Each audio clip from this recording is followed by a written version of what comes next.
Ja, goeiemôre gemeente. Baie welkom by volgende erediens. Mag die Here regtig waar sy woord in elkeen van ons harte bring, nie net tot by ons ore nie. Here, ons krag om waarlik te lewe kom van U af. U wat hemel en aarde gemaak het. Hemelse Vader, U wat die Seun gestuur het. Hierdie Seun wat so moeilik gehad het om mense te oortuig van U liefde en vergifnis. En van die Gees af, wat vir ons gegee is om elke dag saam met ons lewenspad te loop. Amen.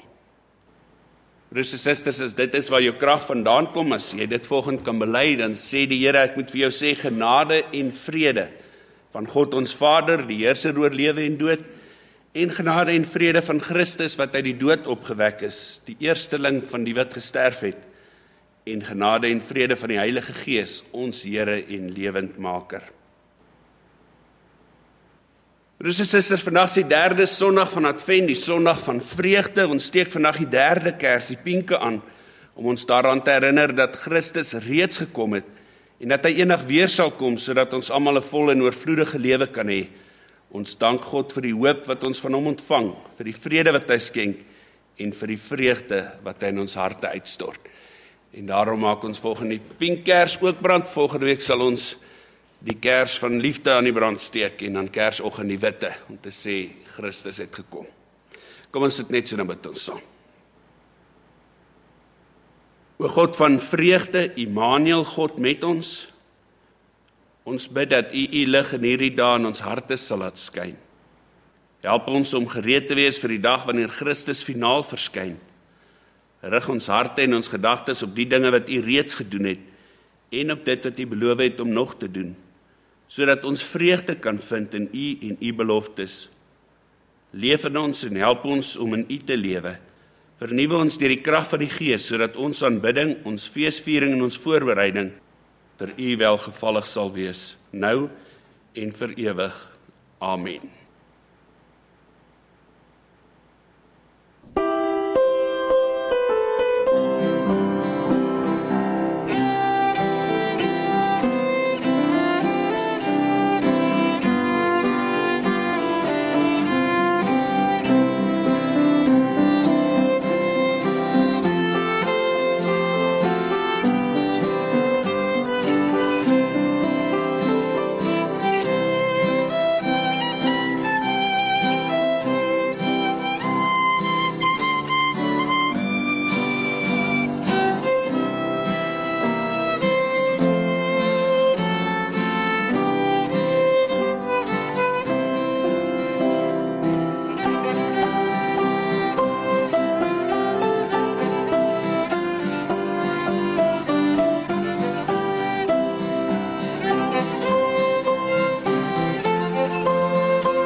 Ek gaan volgend uit die boodskap uit lees, en wel uit Romeine 1 van vers 1 tot 7, maar ek dink, dit is dalk makliker om sommer net te luister as ek hierdie vreemde vertaling nie, maklike vertaling lees.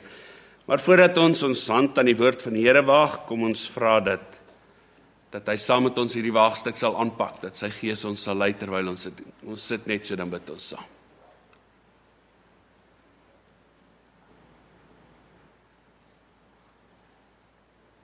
Hemelse Vader, in hierdie week wat verby is, was daar daarom tye wat ons baie bly was, dat ons kon leer, dat ons in vrede met U lewe. As ons sou moes vertrou het op hierdie wêreld en op hierdie wêreldse mense, dan sou dit maar 'n deurmekaar week gewees het. Sou dit 'n nog deurmekaarder wêreld gewees het. En daarom wil ons vanoggend vir U dankie kom sê, Here, dat ons 'n pad kon loop waarin ons weer kon bevestig dat ons hoop is in U. Ons vrede is met U. En dat ons kan voorberei om regtig daarop te fokus, dat ons vreugde ook van U afkom. Ons wil vir U dankie sê vir die reën wat hierdie week geval het. Here, die manier waarop U ons tuine en ons landerye nat gemaak het, is soveel beter as wat enige mens dit kan doen. Ons kan nie anders as om voor U almag te buig nie. Ons kan nie anders as om weer eens te besef dat dit wat U doen is beter en meer as wat enige mens kan doen nie. Dankie daarvoor, Here. Dankie dat ons by U en deur U veilig is en dat ons in U kan lewe. Here, soveel Christene leef daar buite vreugdeloos. Daarom is ons vanoggend kom soek na die rede vir vreugde, as ons vanoggend kom stil staan en vra, Here, maar gee ons lewensvreugde, dan kan ons dit nie op 'n ander plek as by U kry nie. Kan ons dit nie op 'n ander plek as in U woord kry nie. En daarom as ons U woord oopmaak, kom leer ons. Kom gee dat U Gees die een sal wees wat hierdie woord uitlê. Ag Here, ek is maar net die luidspreker van U klankstelsel. U praat maar net deur my. Gee dat dit U woord sal wees en dat elkeen van ons dit so sal hoor. Ons bid dit in die naam van Jesus Christus ons Here. Amen.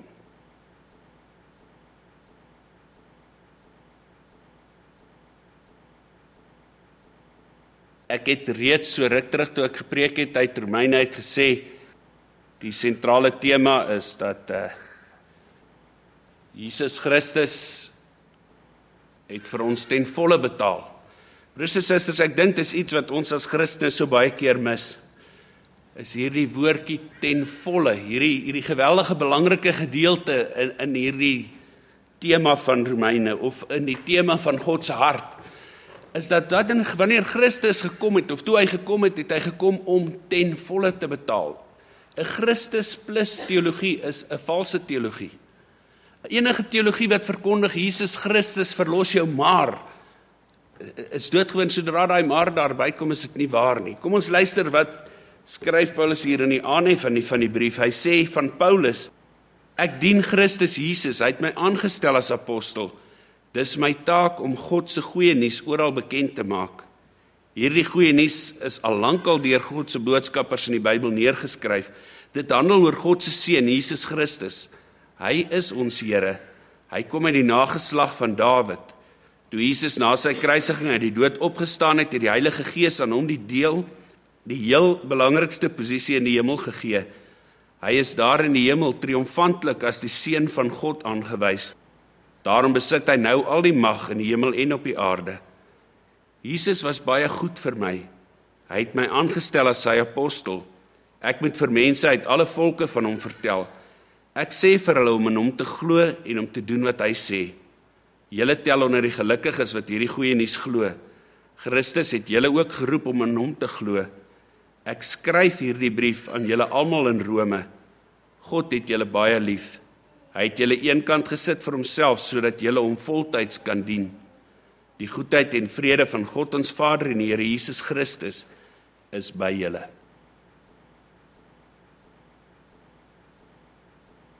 Op 16 Desember 1838 was daar 400 boere aan 'n laar saamgetrek. En hierdie ouens het geweet die moeilikheid kom. Op die 15de Desember het hulle gehoor, daar kom 'n massa Zulus op hulle af. So 10.000 sê die slim ouens.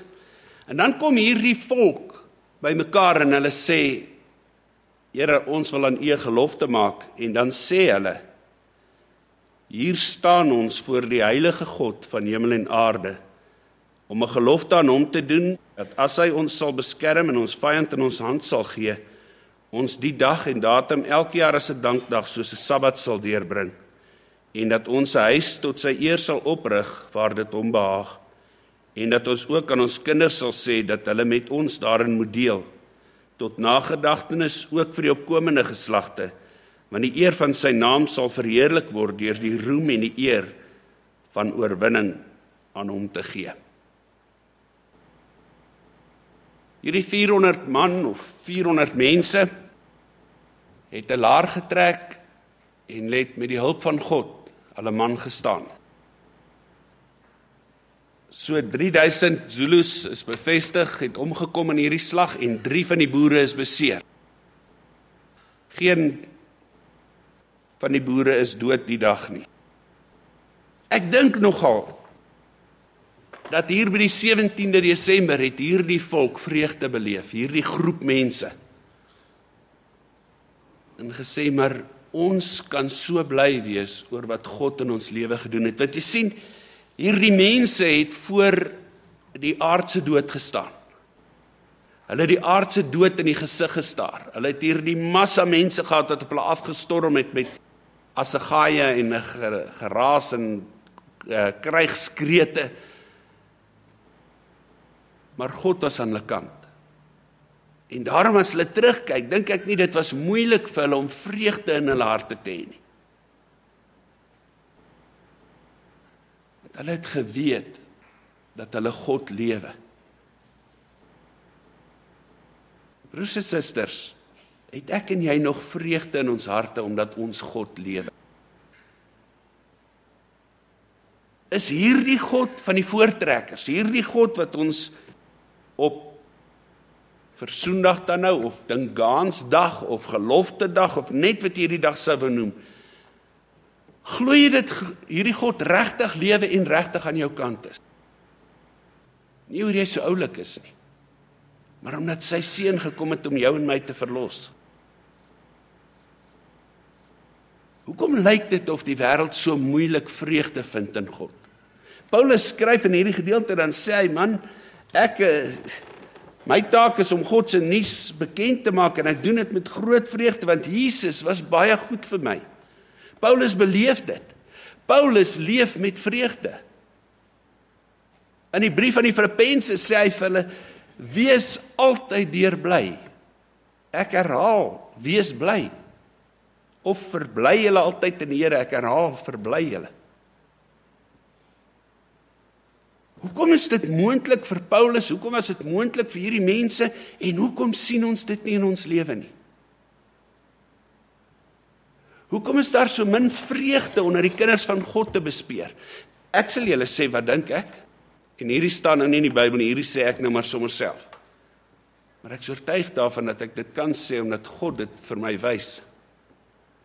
En vir jou sal wys as jy jou oë oopmaak en kyk. Ons wil hê die wêreld moet ons blydskap wees. Ons wil hê hierdie wêreld moet my ruggie krap, moet my haartjies plat vryf, met my op die skoot tel, met al hierdie nice dingetjies met my doen. En ons vreugde is nie meer in God nie.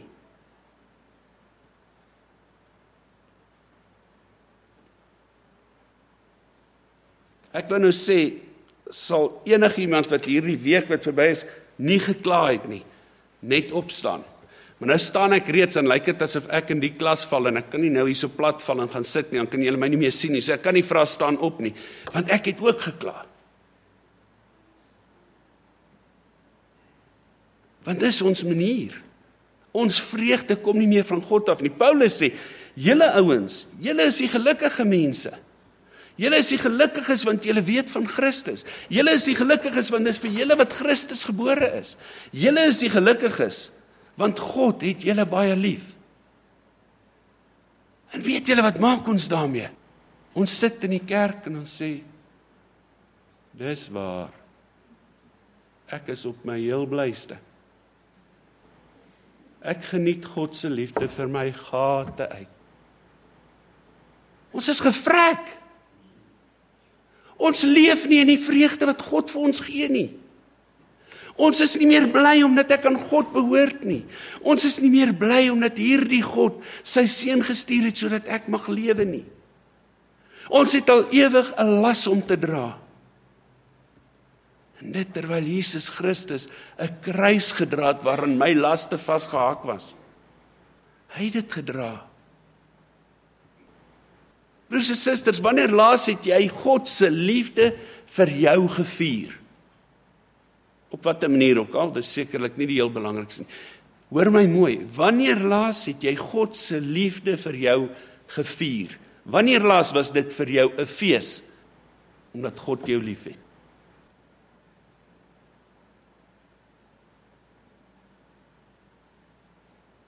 Of is dit sy werk? Hou jy God eintlik in besigheid? Want as jy nie meer sonde doen, het hy niks om te vergewe nie, en dan het hy nie meer werk nie, en dan kan hy net sowel nie meer God wees nie. Dan gaan hulle hom fire as God. Want God se werk is om te vergewe. Sy werk is om goed te wees vir ons. Ons verdien dit. So ons lewe asof ons dit dink. Ons lewe asof ons niks het om te vier nie. Ons lewe asof ek en jy gebind word deur die wette van hierdie wêreld. Intussen het Christus gekom en hy het ons kom losmaak van enigiets wat ons van hom af weghou. Ek gaan nog 'n preek maak oor God se somme. Hoeveel anders dit as ons somme werk. Want ons maak somme op die wêreldse manier.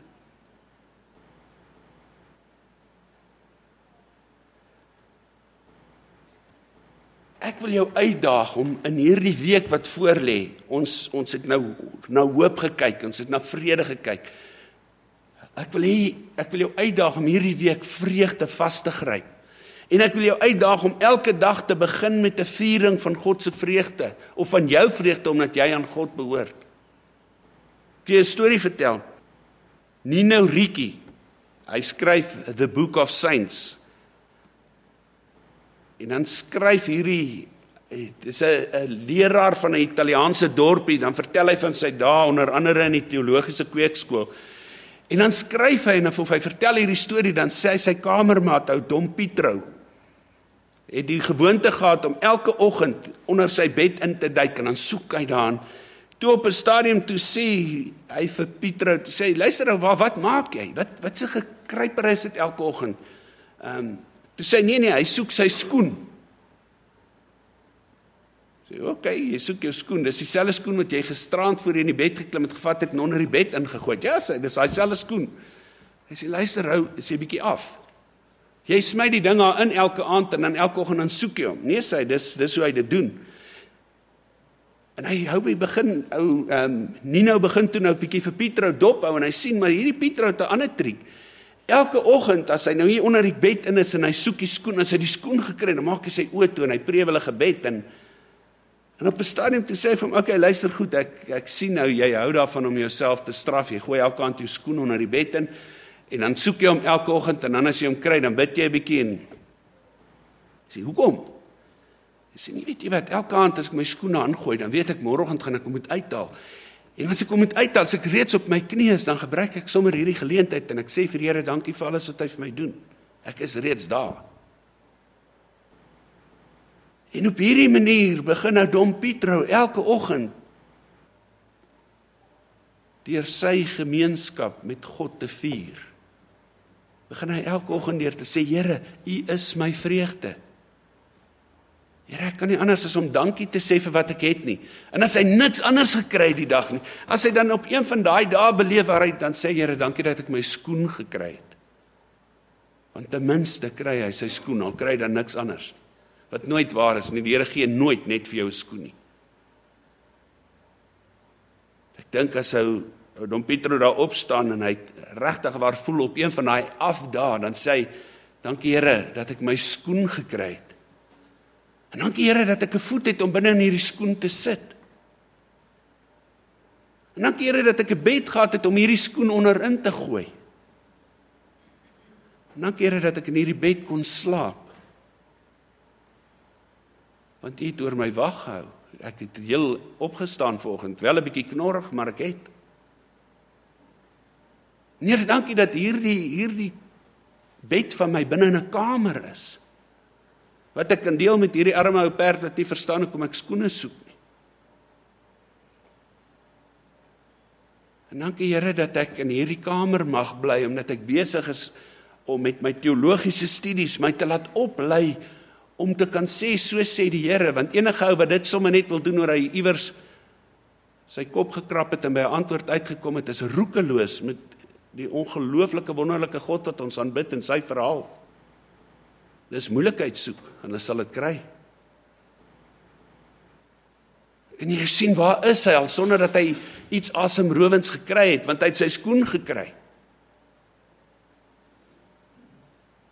En dan vier hy die vreugde van aan God behoort, elke oggend.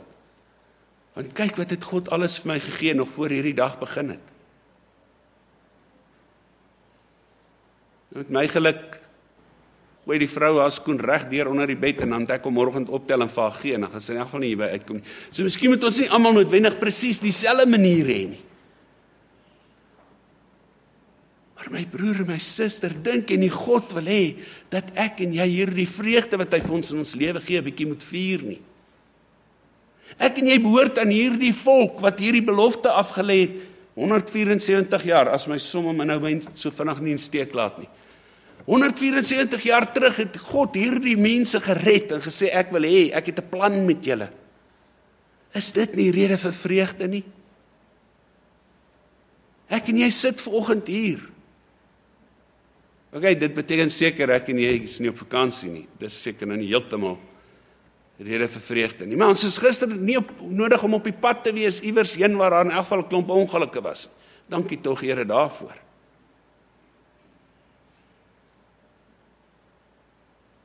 Is jy bly dat God jou God is? Of het jy in elk geval nou nie aan nie, so hierdie is maar okay. Want dis ons lewe. Broers en susters, hierdie pienkers wat ons volgende aangesteek het, sê, Jesus Christus het gekom om ons vreugde te wees. Raak 'n bietjie bly, man. Sien 'n bietjie raak wat God in jou lewe gedoen het. Geniet 'n bietjie hierdie God wat jou liefhet. Hierdie God wat sê, daar is nie 'n plus nie. As jy Jesus Christus aanvaar as jou verlosser en saligmaker, as jy jou sonde vir hom gee, dan vat hy dit en hy smy dit weg. Is dit nie rede om bly te wees nie? Ons Christen het so min vreugde in hierdie dae.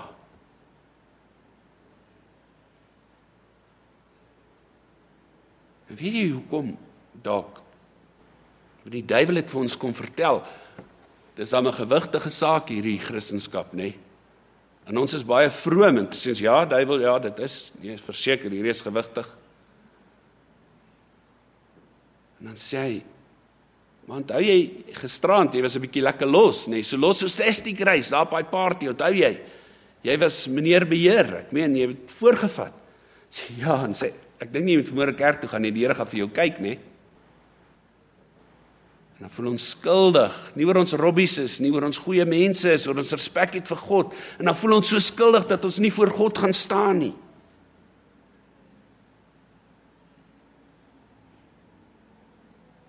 Ek onthou die storie, so 'n ware verhaal, as 'n boek geskryf, Humor in SA Uniform, dit kom uit daai ander boek uit, wat Reader's Digest, wat Humor in Uniform het, wat hulle stuur al hierdie soldate grappies in. En dan skryf hierdie een oue storie vir Humor in SA Uniform, wat beteken is 'n regte, egte Suid-Afrikaanse boere storie. Hy sê, hy loop die aand verby in die menasie, daar waar die living ends bly. Hy loop verby die kamer langs hom en hy sien hier staan hierdie pel van hom op sy knie en bid, maar hy het 'n T-shirt aan met die kaal boude wat so uitsteek agter. En toe jou amen sê en hy staan op sy toe jou amen sê staan op en hy trek sy T-shirt uit en hy gooi hom een kant neer en hy spring in die bed en hy sê vir hom, "Hey pel, wat maak jy?" Die T-shirt aangetrek net om te bid. "Ja, sê mens kan nou nie so kaal met God praat nie." Hy het hom 'n T-shirt aangetrek, wat seker nice is. Ek dink die Here het gesê, "Ag, my arme ou kind, is reg, ek vat dit as goed." Maar ons het soveel sideshows. Dink jy regtig ons moet 'n T-shirt aantrek om met God te praat? Of kan ek en jy vreugde vind? Dawid het kaal voor die ark gedans. Ek is nie besig om kaal wees te promoveer nie, hoor, glad nie. Ek is besig om te promoveer dat ek en jy mag vreugde vind in ons God. Ek is besig om vir jou te sê dat wanneer Paulus hier skryf, dan sê hy, kyk hierdie ongelooflike goed wat in my lewe gebeur het. Hy sê, God is so goed vir my. Hy is so goed vir my. Hy maak van my 'n apostel. Nou moet jy weet, uit Paulus se omgewing uit is hierdie ongelooflik.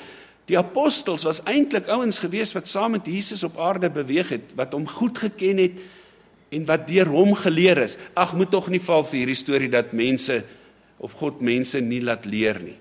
Hy laat leer mense verseker voordat hulle sy woord verkondig. Dis ouens wat nie bereid is om te leer nie, wat hierdie verskoning gebruik om ander mense te manipuleer. En sê maar vir hulle, ek sê so. God het hierdie ouens wat apostels was, 3 jaar lank universiteit toegestuur, nie net vir die oggendklasse nie, vir die oggend, die middag en die aandklasse, en dan het hulle nog gedeernag ook, want hulle het so met Jesus Christus geloop vir 3 jaar. En dan leer hy hulle, en dan sê hy, julle moet maak soos ek maak. En dan kom Paulus, en hy wil hierdie ouens doodmaak. Ek onthou op 'n stadium met iemand in die gemeente hierdie hele huisbesoek kwessie op 'n punt gedryf en vir my gesê, dit staan in die Bybel, en toe gaan haal hy die vers uit wat sê, en Paulus het van huis tot huis gegaan. Maar hy het toe nooit verder gelees nie, want net daarna staan daar, hy wou die kerk vernietig, hy het mans en vrouens uitgesleep uit hulle huise uit in die strate en hy het hulle in die tronk laat stop. Dis wat hy van huis tot huis gaan doen het. Maar in elk geval, hierdie Paulus wat hierdie goed aangevang het, Christus kom na hom toe en sê, luister my ou broer, hierdie is genoeg, daar op die Damaskuspad keer hy vir Paulus voor, of toe nog Saulus, en hy word blind in die teenwoordigheid van God, of van Christus dan. En dan vat hy ook Paulus woestyn toe, en hy gaan leer hom ook. Dit is interessant, ons kan maar eendag hierdie goed ook lees en 'n bietjie daar gesels. Maar in elk geval, en dan kom Paulus en dan sê hy, ek wat al hierdie goed gedoen het, ek wat die instigator was by Stefanus se dood, toe hulle Stefanus met die klippe doodgegooi het. Ek word deur Christus gebruik as 'n apostel, aangestel as 'n apostel. Ek kan hierdie goeie nuus kom vertel. Ek wat die groot hond was in die vervolging van die Christene. En dan sê Paulus, ek kan nie anders as om bly te wees nie. Want die Here vat my, die nommer 1 opponent van sy kerk, en hy verander my in 'n apostel. En dan skryf hy wat so gelukkig is, dan skryf hy vir die kerk, en dan sê hy vir die kerk, ek skryf hierdie brief aan julle almal in die gemeente in Rome, en dan weet ons, hierdie brief is nie net in Rome toegestuur nie, hy is ook versprei na die ander gemeentes toe, en dan sê hy, God het julle baie lief. Julle tel onder die gelukkiges, wat hierdie goeie nuus glo. Christus het julle ook geroep, om in hom te glo. My broer en my suster, ek wil nou volgend vir jou sê, as dit nie vir jou vreugde gee nie, as dit jou nie bly maak, dat jy aan God behoort nie,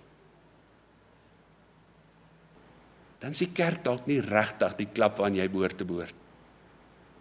Want hierdie kerk het niks anders om jou te bied as Jesus Christus. Die een wat gekruisig is, maar die een wat opgestaan het. Ons het niks anders nie. Die braai oujaarsdag aand is terloops.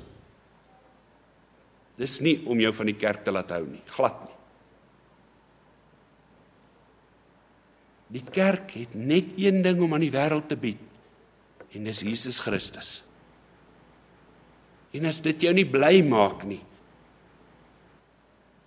dan hoort jy nie hier nie. Dan hoort jy nie in die kerk nie.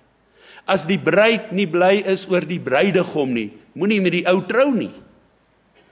As die kerk nie opgewonde kan raak oor Jesus Christus nie, gaan weg. Maar as die bruid opgewonde raak oor die bruidegom wat kom, as die bruid haarself gereed maak en sê, ek trou vandag met my geliefde, dan is dit die mooiste dag in haar lewe.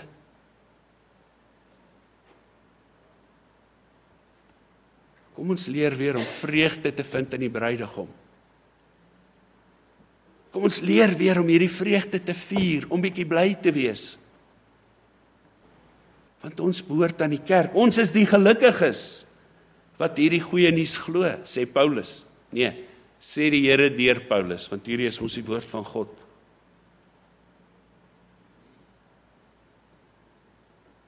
God wil hê jy moet gelukkig wees.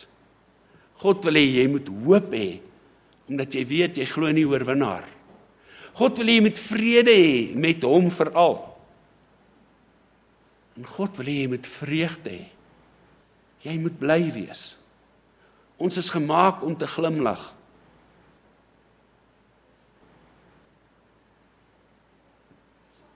Kom ons vier bietjie weer die vreugde van aan God te mag behoort. Kom ons wees weer 'n bietjie bly oor die klein dingetjies, omdat ons die grootes reeds gekry het. Kom ons raak weer opgewonde oor die geskenke van die lewe. Ja, die onder die boom ook maar, omdat dit ons herinner aan die groot geskenk. Omdat ek en jy aan God behoort, deur Jesus Christus wat gebore is op daardie eerste Kersdag, wat nie 25 Desember was nie, ek weet, moenie worry nie. Daardie eerste dag, toe die wyse manne daar aangekom het met hulle geskenke, toe die herders in die veld die ster en die engele gesien het, toe die engel vir hulle gesê het, julle moenie bang wees nie. Julle moet juig, want vir julle is gebore die verlosser. Broers en susters, dis genoeg rede om bly te wees. En, asof dit nie genoeg is nie, kry ons nog partykeer ook ons skoene, nê. Wat ons aan ons voete sit, wat onder in ons bene kom, wat ons lywe dra, wat, en so kan ons nou lekker lank aangaan. God het jou gemaak vir vreugde. Gaan leef dit. Mag die Here aan jou 'n vreugdevolle Kerstyd gee. Een vol vrede, een vol hoop. En ons volgende week sit ons nog liefde by die lysie by. Mag hierdie feestyd een wees, waarin jy in die oë van die baba in die krib sal kyk. En sal weet, dis vir jou.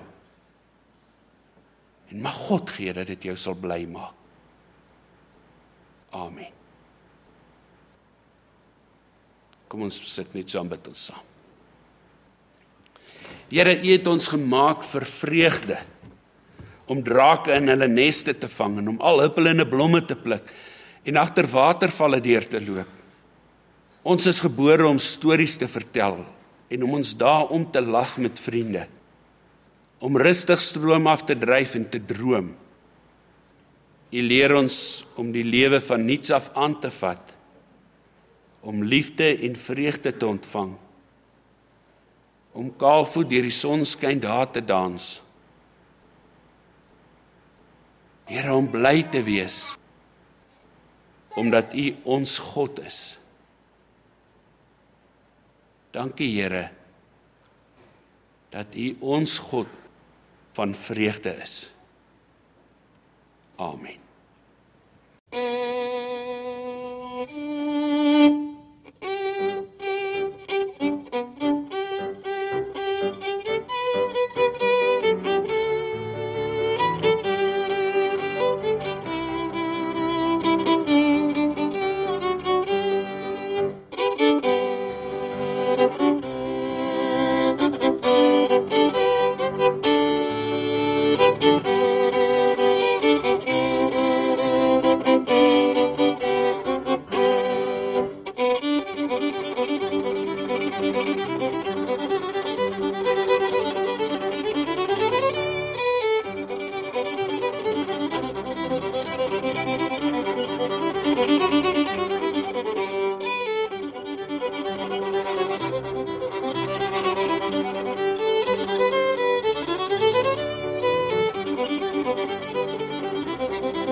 Dankie Here dat ons mag help om u bruid mooi te maak.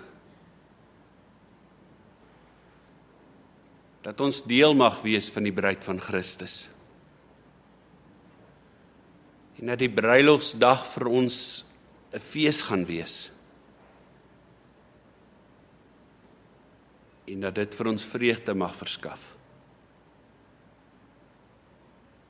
Here, dankie dat ons ook het om vir u te gee, vir u saak te gee. Ons weet dat dit wat ons gee in hierdie wêreld gebruik word om die bruid mooi te maak, om die bruid gereed te maak vir die bruidegom. Daarom wil ons vanoggend bid, kom gee ook vreugde in ons harte omdat ons kon gee. Ag Here, dis wêrelds om dikbek te word oor ons moet gee. Dis wêrelds om al ewig te kerm daaroor. Dis hemels om dit met vreugde te doen. Want dis 'n vreugde wat van u afkom. Maak ons bly, Here, omdat ons u kinders is. Dankie, Here. Amen. Vang nou die seën van die Here, gaan leef met hoop in hom, vrede met hom en vreugde omdat hy jou God is. Kind van God, mag dit goed gaan met jou. Mag God vrede vir jou gee. Mag jy nooit bang hoef te wees nie. Mag jy liefde om jou hê.